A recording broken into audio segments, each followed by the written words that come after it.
जब रात्र में किसी को निद्रा नहीं आती और रात में विचार चल रहा है, विचार चलते चलते चलते चलते जब वो विचार को इतना महत्व नहीं दे रहा है, ध्यान रखना, जब विचार को महत्व दे रहा है तब निरुद्ध अवस्था नहीं आएगी। जब विचार को महत्व देना बंद कर दिया तो कब निरुद्ध अवस्था आई उसको पता नहीं चला। निरुद्ध अवस्था वो है जिसके आते ही, निरुद्ध अवस्था का फिर दोबारा समझ लो, निरुद्ध अवस्था उससे कहते हैं जब मन की चंचलता या मन का विचार समाप्त हो जाए। जब मन का विचार समाप्त हो जाता है, ऐसा होता है कि एक ही क्षण में कब निद्रा आ गई पता ही नहीं चलता। क्यों नहीं पता चला? कि ये निरुद्ध अवस्था आ गई। निरुद्ध अवस्था का अर्थ है क्योंकि जिस समय हमारा विचार चल रहे होते हैं, विचार हमेशा रजोगुण से उत्पत्ति होती है, लेकिन जब इसमें सतोगुण लगा रहता है तो सत्य का विचार चलता है। जब सतोगुण नहीं होता तो रजोगुण का ही विचार चल रहा होता है। जब मन रजोगुणी होता है तभी विचार चलता है, और जैसे ही रजोगुण इसका समाप्त हुआ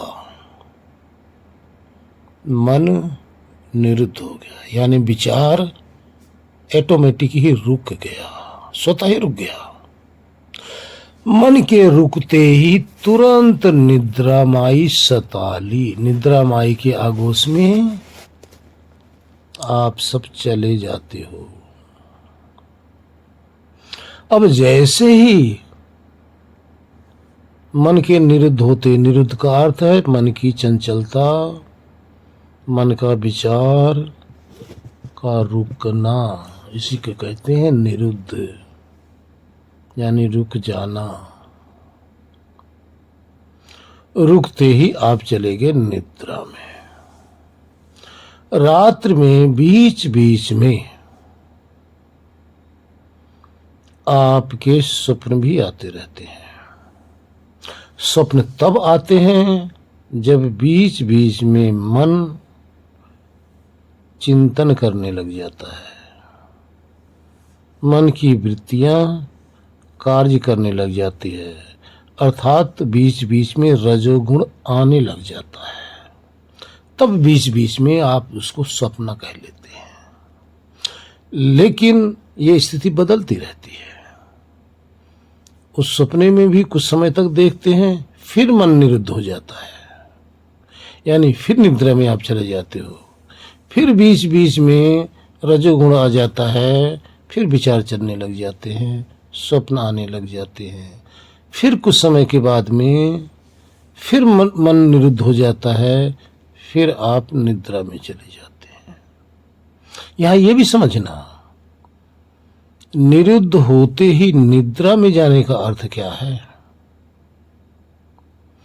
मन की चंचलता, मन का विचार समाप्त होने का क्या अर्थ है। जब मन का विचार चल रहा है तो रजोगुण है, मन में रजोगुण प्रकट है प्रबल रूप से, और जैसे ही रजोगुण गया तमोगुण आ गया।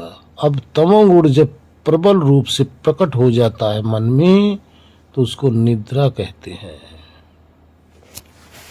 अब आप निद्रा में कुछ नहीं जान सकते, क्योंकि मन तमोगुण से आच्छादित है। तमोगुण क्या है? अज्ञान दशा। अज्ञान दशा क्या कि आत्मा होते हुए भी कुछ ना जान सके, यानी कुछ जानने में असमर्थ रहे। क्यों? क्योंकि जनाने वाला आपको मन है। अब न जनाने वाला जो मन है उसके अंदर रजोगुण है, रजोगुण सॉरी तमोगुण है। तमोगुण आपको कुछ नहीं जना पा रही है, इसलिए आपकी निद्रा आ गई। लेकिन समाधि और निद्रा में थोड़ा सा फर्क है। समाधि के अंदर अब देखिए तीनों चीज समझिए। रजोगुण में विचार चल रहा था, स्वप्न आ रहा था। तमोगुण में निद्रा में चले गए, ज्ञान से यानी किसी भी ज्ञान से, पर के ज्ञान से रहित हो गए। लेकिन जब सतोगुण होता है तो यहां भी मन निरुद्ध होता है। किससे? रजोगुण से। रजोगुण से निरुद्ध हो जाने के बाद में अब सतोगुण अपना कार्य करता है। सतोगुण के द्वारा आत्मा ज्ञान के सहित हो जाता है, ज्ञान का अनुभव करता हो जाता है, अब ज्ञान में निमग्न हो जाता है। ये किसका परिणाम है? ये सतोगुण का। सतोगुण का क्या क्रिया है? सत्य को दर्शाना, सत्य को समझाना, सत्य को बताना, ये सतोगुण का काम है। रजोगुण का काम क्या है?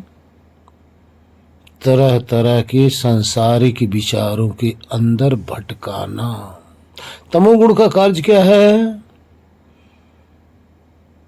अज्ञान दशा में आपको पहुंचाना। अब संसार में तीनों गुण कैसे कार्य करते हैं? ये तो अंदर की बात हो गई। संसार में तीनों गुण कैसे कार्य कर रहे हैं? जब आपके मन के अंदर तीव्र रजोगुण होता है तो आपको संसार के सभी पदार्थ आपको लुभावने लग जाते हैं। किसी को कुछ चीजें दिखाई दिया, आप उसमें आसक्त होने लग जाते हैं, आपको प्रिय लगने लग जाता है, आपको लुभाने लग जाता है। ये रजोगुण का परिणाम है। ध्यान रखना, ये ईश्वर और आत्मा में नहीं लुभाता आपको, ये सिर्फ प्राकृतिक पदार्थों में या प्राणी में आपको लुभाता है। ये है रजोगुण भाई। तमोगुण क्या है? वो कैसे लुभाता है? समोसे, छोले, तरह तरह की जो स्वादिष्ट के व्यंजन है, स्वादिष्ट रूपी, तरह तरह के पहनने के लिए वस्त्र, तरह तरह के मकान, पैसा, ये सब चीज में ये रजोगुण आपको लुभाता है। इसी में 99% प्राणी लुभायमान रहते हैं। ये है रजोगुण का परिणाम। लेकिन जब तमोगुण रहता है तब क्या होता है? तमोगुण के होने के कारण से क्रोध आता है, हिंसा होता है, मांस, मदिरा, तरह तरह की बुराइयां, एक दूसरे से द्वेष करना, ईर्ष्या करना, तरह तरह की जितने भी संसार की बुराइयां हैं, ये तमोगुण के कारण से आत्मा में होती है। इस कारण से आत्मा फंस जाता है, क्योंकि तमोगुण के अंदर लुभायमान हो रहा है। तमोगुण के कारण से बीड़ी, सिगरेट, तरह तरह के गंदे व्यसन जितने भी हैं सब कर बैठता है। ये संसार में तमोगुण कराता है। लेकिन सतोगुण क्या कराता है संसार में? सतोगुण जब इसमें प्रकट होता है मन के अंदर तो संसार के प्रति एक भाव जगता है। क्या संसार में क्या जीवन है? क्या जीवन है? एक दिन मर के चले जाना। किस लिए हम आए हैं? क्या कर रहे हैं? क्या करना है? जब सारा संसार, सारी दुनिया मर ही जाएगी तो हम भी तो एक दिन मर जाएंगे, हम भी तो यहाँ नहीं रहेंगे। ये सतोगुण से हो रहा है। फिर यही सतोगुण इस सत्य की खोज की तरफ हमें प्रेरित करता है। आखिर में सच्चाई क्या है? आखिर में दुनिया वाले जाते कहाँ हैं? क्यों जाते हैं? कौन है ऐसा जो हमें विवश कर देता है? तो इस तरह से जब हम अनुभव करते हैं तो यही सतोगुण हमें सत्य पुरुषों के संग लगाता है, हमें अध्यात्म की पुस्तकों को पढ़ने की तरफ प्रेरित करता है, हमें सत्संग सुनने के लिए प्रेरित करता है। फिर यही सतोगुण हमें ध्यान करने के लिए भी प्रेरित करता है। यानी सतोगुण सत्य की तरफ लगाता है, सतोगुण आत्मा के कल्याण की तरफ लगाता है, रजोगुण संसार के भोग की तरफ लगाता है, तमोगुण संसार के बुरे व्यसन, लूट पाट, चोरी चकारी, निंदा चुगली, गाली गलौज इसमें लगाता है। भाई ये है तीन गुणों का परिणाम। अब यहाँ पे क्या होता है? आत्मा इनके आगोश में फंसा हुआ जबरन ये इसको खींच लेते हैं, आत्मा को, आपको पता नहीं चलता कि ये गुण आपको कब कैसे खींच लिए। आपको ऐसा बलात्कार कर लेते हैं, ऐसा अपनी तरफ खींच लेते हैं कि आप को कुछ पता ही नहीं चला, क्योंकि सतोगुण ही पता कराता है, सतोगुण है नहीं आपके पास। इसलिए संसार में गुण ही गुणों में बढ़ता रहा। ध्यान रखना, ये मन क्या करता है? मन भी तीनों गुण के सहित है, सारा संसार भी तीनों गुणों के सहित है। संसार में तीनों गुण बरत रहे हैं, आपके मन के अंदर भी तीनों गुण बरत रहे हैं। अब गुण ही गुणों में बरत रहे हैं। ध्यान रखना, इधर मन में गुण बरत रहा है, इधर संसार में गुण बरत रहा है। अब गुण ही गुणों में बरत रहा है, लेकिन फंस कौन रहा है? ये अज्ञानी, ये नर, ये जिस समय इसकी जीव अवस्था है तब ये फंस रहा है, क्योंकि उसको समझ नहीं है, सत्य का उपयोग नहीं कर पा रहा है, सत्वगुण का।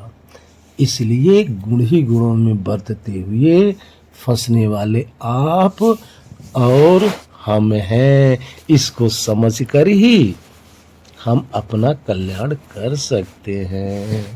हरि ओम। ओम शांति शांति शांति। ओम।